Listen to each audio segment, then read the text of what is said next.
Students, welcome to our classes. तो पिछले video में हमने पढ़ा था सेल ऑर्गेनल्स के बारे में, और मैंने उस वीडियो में आपको बोला था कि हम एक नई सीरीज़ लाने वाले हैं जिसमें हम कुछ टॉपिक्स को क्वेश्चन की फॉर्म में समझेंगे। तो उस सीरीज़ की आज की हमारी पहली वीडियो होगी जिसमें हम इम्पोर्टेंट क्वेश्चंस पढ़ेंगे सेल ऑर्गेनल्स से रिलेटेड। ठीक है, तो आज का हमारा पहला क्वेश्चन रहेगा, what is the endomembrane system. तो आइए समझते हैं कि एंडोमेम्ब्रेन सिस्टम क्या होता है। तो अब जो नॉन ऑटोनॉमस ऑर्गेनल्स होते हैं, हमने ये पॉइंट बताया कि वो जो है वो कोऑर्डिनेशन में काम करती हैं। ठीक है, तो ऐसा ही एक सिस्टम पाया जाता है सेल में जिसको हम बोलते हैं the endomembrane system.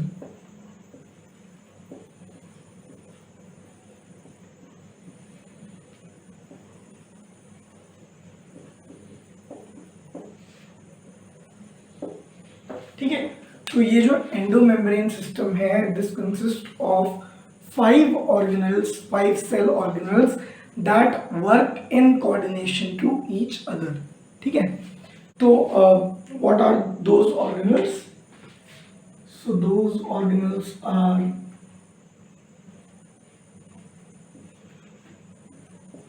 Nuclear membrane,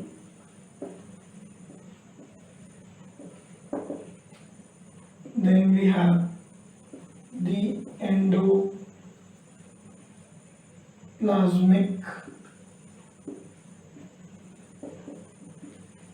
reticulum, then we have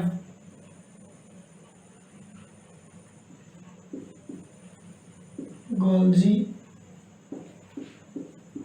apparatus, then we have lysosomes,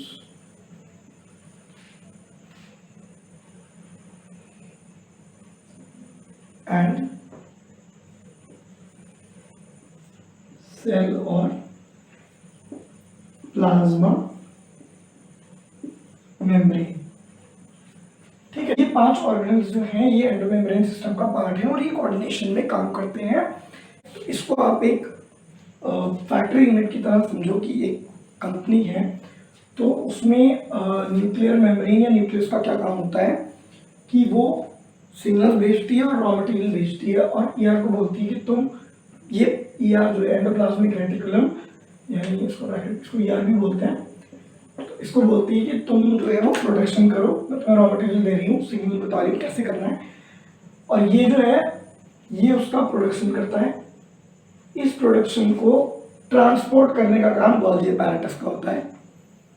अब वो जो चीज़ बनी है, उसका जो इस प्रोडक्ट मिला है, उस वेस्ट को रिमूव करना लाइसोसोम्स का काम होता है, और ये प्रोडक्ट फाइनली जो है ये सेल मेम्ब्रेन या प्लाज्मा मेम्ब्रेन, जिसको हम एज अ मार्केट बोल सकते हैं, वहां जाकर के ये प्रोडक्ट अपना यूज दिखाते हैं। मतलब जो भी प्रोडक्ट का यूज होना होता है वो सेल या प्लाज्मा मेम्ब्रेन के पास जाकर के होता है। ठीक है, तो यहाँ से सिग्नल और रॉ मटेरियल आया, यहाँ प्रोडक्शन हुआ, यहाँ पर डिसाइड हुआ कि कहाँ जाना है इस प्रोडक्ट को और कैसे जाना है।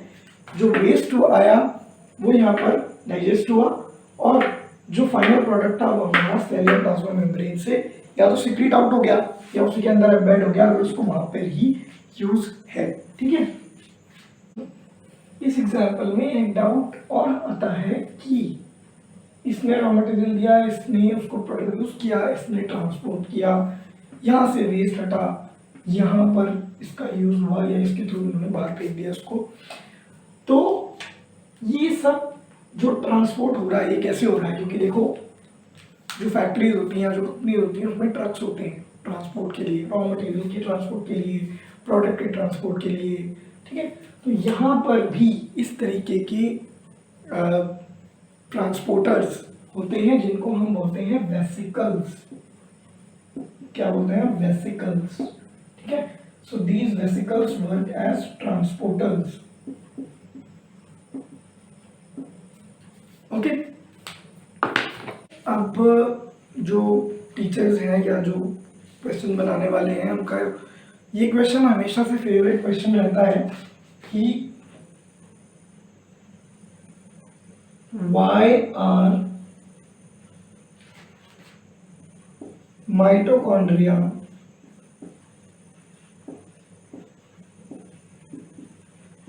and chloroplast known as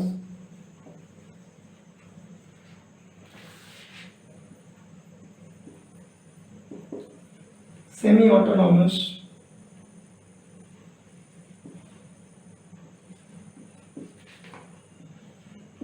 organelles।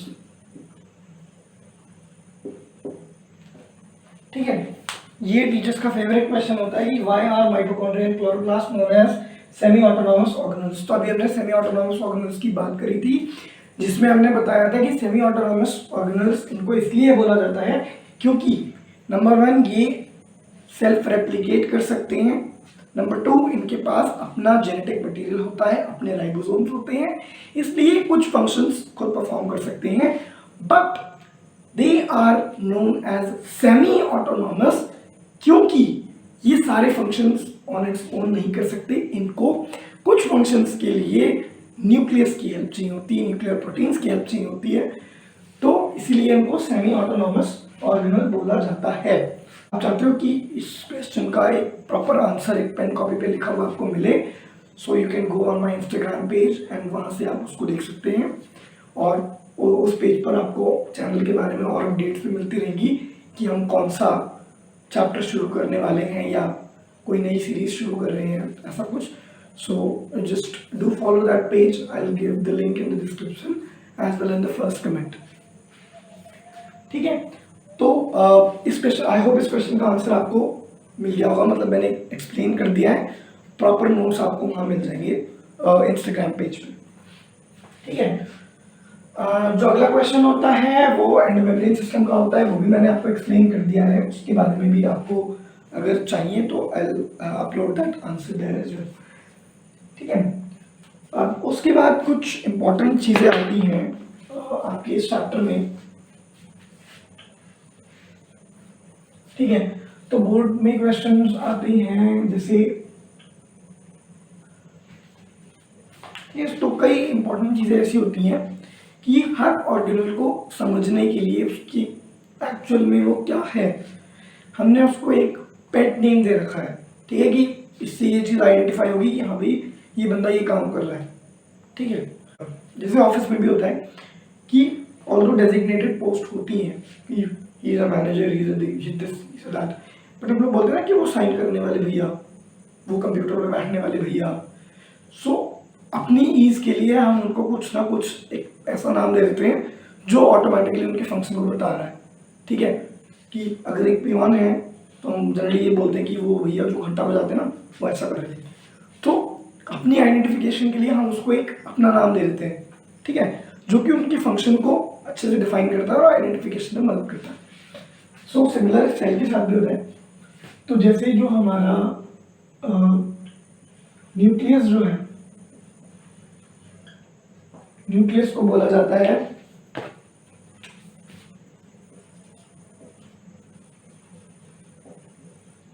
Brain of the cell. ये सेल का ब्रेन होता है क्योंकि यही सबको बताता है कि कब करना है, क्या करना है, कैसे करना है। ओके, दूसरा आता है आपका माइटोकॉन्ड्रिया। ठीक है, माइटोकॉन्ड्रिया को हम बोलते हैं power house of the cell.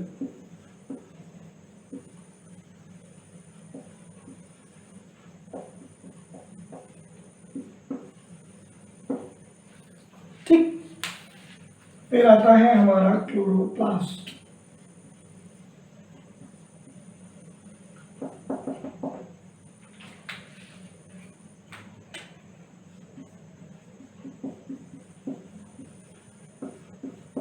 इसको हम बोलते हैं किचन ऑफ द सेल।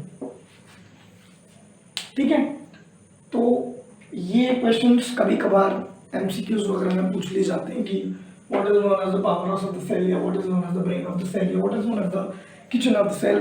तो ये भी हमें बताना चाहिए, और जब इन ऑर्गेनल्स को हम डिटेल में पढ़ेंगे तो हमें पता चलेगा कि इनको ऐसा क्यों क्यों बोला जाता है। बट अभी के लिए इतना जानना आपके लिए काफ़ी है। Okay, so this was all from my side in cell organelles. मुझे लगता है कि मैंने इसमें कुछ मिस कर दिया है, कोई सजेशन है, कोई टॉपिक स्पेसिफिक है जिस पर आप वीडियो चाहते हो, या आपको कोई क्वेरी है तो वीडियो के एंड में एक ईमेल आईडी डिस्प्ले होगी, आप उस पर मेरे को वो सजेशन या वो क्वेश्चन लिख के मेल कर सकते हो, या फिर कमेंट सेक्शन में भी आप मेरे को वो पूछ सकते हो।